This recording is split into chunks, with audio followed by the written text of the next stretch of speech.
নমস্কার বন্ধুরা, চলে এসেছি তোমাদের সামনে আরও একটা নতুন রান্নার ভিডিও নিয়ে। তো চলো, আমি আজকে তোমাদেরকে দেখাবো যে গন্ধরাজ মাটন কিভাবে আমি বাড়িতে বানালাম, সেটাই তোমাদের সঙ্গে শেয়ার করব। তো চলো, প্রথমে মাটনটাকে খুব ভালো করে পরিষ্কার করে ধুয়ে নিয়ে এতে আমি পেঁয়াজ কুচি, হলুদ, লবণ, টক দই আর দিয়ে দেবো সরিষের তেল। দিয়ে আমি এটাকে খুব ভালো করে মাখিয়ে নেব। মাখিয়ে নিয়ে এটা আমি প্রায় আধা ঘন্টা, বা আপনাদের হাতে যদি এর থেকে বেশি সময় থাকে তাহলে আপনারা 1 ঘন্টা এটাকে রেস্টে পুরো রেখে দিতে পারেন ঢাকা দিয়ে। তো চলো, যতক্ষণ এটা রেস্টে থাকুক ততক্ষণ আমি কি কি মশলা দিলাম সেটাই তোমাদের সঙ্গে দেখাচ্ছি। আমি এখানে দিয়েছি আদা, রসুন, 2 রকমের লঙ্কা, কাঁচা লঙ্কা এবং শুকনো লঙ্কা, আর দিয়ে দিলাম জিরে, আর দিলাম গোটা গরম মশলা, যার মধ্যে রয়েছে এলাচ, লবঙ্গ, দারচিনি, আর রয়েছে গোলমরিচ। তো চলো, মশলাটা করা হয়ে গেলে আমি কড়াইয়ে সর্ষের তেল দিয়ে তারপরে ডুমো করে কেটে রাখা আলুগুলোকে খুব ভালো করে ভেজে নেব। হ্যাঁ, তোমরা কিন্তু, তোমাদের একটা কথা বলি, আমি তো যেহেতু এটা গন্ধরাজ মাটন বানাবো, আমি সেক্ষেত্রে কিন্তু এখানে গন্ধরাজ লেবু ব্যবহার করেছি। তোমরা কিন্তু চাইলে লেবু পাতাটাও ব্যবহার করতে পারো। তো দেখো, লবণ আর হলুদ দিয়ে আমি কিন্তু আলুটাকে খুব ভালো করে ভেজে নেব। হ্যাঁ, আর আলুটা কিন্তু একটু বড় বড়ই দিয়েছি। মাটনে যখন আমি প্রেসারে সিটি মারবো, ছোট করে আলু দিলে কিন্তু একদম গলে যাবে।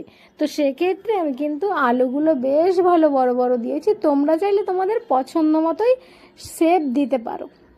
তো চলো, এখানে আমার কিন্তু আলু ভাজা কমপ্লিট। তো ওই তেলের মধ্যেই আমি দিয়ে দেব তেজপাতা, গোটা গরম মশলা, জিরে আর একটা শুকনো লঙ্কা।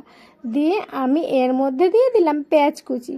পেঁয়াজ কুচিটাকে খুব ভালো করে ভাজা হয়ে গেলে আমি কিন্তু এর মধ্যে দিয়ে দেব সেই পেস্ট করা মশলাটা। তো চলো, মশলাটা দিয়ে আমি কিন্তু ততক্ষণ অবধি এটাকে কষাবো যতক্ষণ না এটা থেকে সুন্দর তেল ছেড়ে দিচ্ছে। তো চলো, এবার আমাকে তোমরা বলো তো, যে তোমরা রথে কে কে বেরিয়েছিলে? আমাদের কাকদ্বীপে কিন্তু রথের দিনকারে প্রচুর বৃষ্টি হয়েছে, 1 মিনিটের জন্যও কিন্তু থামেনি বৃষ্টি পড়া। তো আমরা কিন্তু এক্ষেত্রে একদমই রথ দেখতে যেতে পারিনি। তো জানি না ভগবান আমাদেরকে উল্টো রথের দিনকারে কি করে এখানে। তো চলো, মশলায় কষানো হয়ে যাচ্ছে, এখানে কিন্তু আমি দিয়ে দেবো পরিমাণ মতো হলুদ আর লবণ। হ্যাঁ, আমি কিন্তু মাংসটা যখন মেখেছিলাম তখন কিন্তু আমি লবণ দিয়েছি। এক্ষেত্রে তোমরা সেরকম বুঝেই লবণটা ব্যবহার করবে। তো আমি এখানে ঝোল যেরকম দেবো সেরকম লবণ দিয়েছি।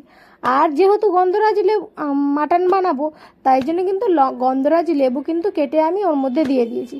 তো এর মধ্যে মেখে রাখা মাংসটাকে ভালো করে দিয়ে আমি কিন্তু কষিয়ে নেব যতক্ষণ না এর থেকে পুরো তেল ছেড়ে দিচ্ছে। দেখো, খুব সুন্দর কিন্তু একদম তেল ছেড়ে দিয়েছে মাংসটা থেকে।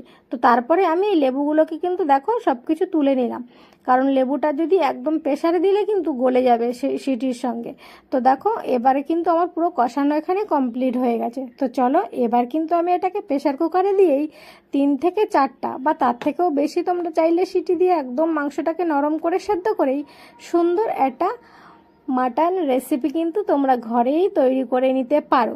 তো চলো, আমার এই রেসিপিটা তোমাদের কেমন লাগলো অবশ্যই কমেন্ট করে জানাবে আমাকে, আর বাড়িতে কিন্তু অবশ্যই ট্রাই করবে। প্রেসারে যেহেতু ঝোল খুব একটা টানে না, তাই জন্য তোমরা তোমাদের পরিমাণ মতো ঝোল রেখেই কিন্তু সিটি মেরে নিলেই দেখো এত সুন্দর দুর্দান্ত একটা মাটন, গন্ধরাজি মাটন তৈরি হয়ে যাবে বাড়িতে। তো আজকের মতো এই পর্যন্ত, দেখা হবে নতুন একটা ভিডিওতে। টাটা, সবাই অনেক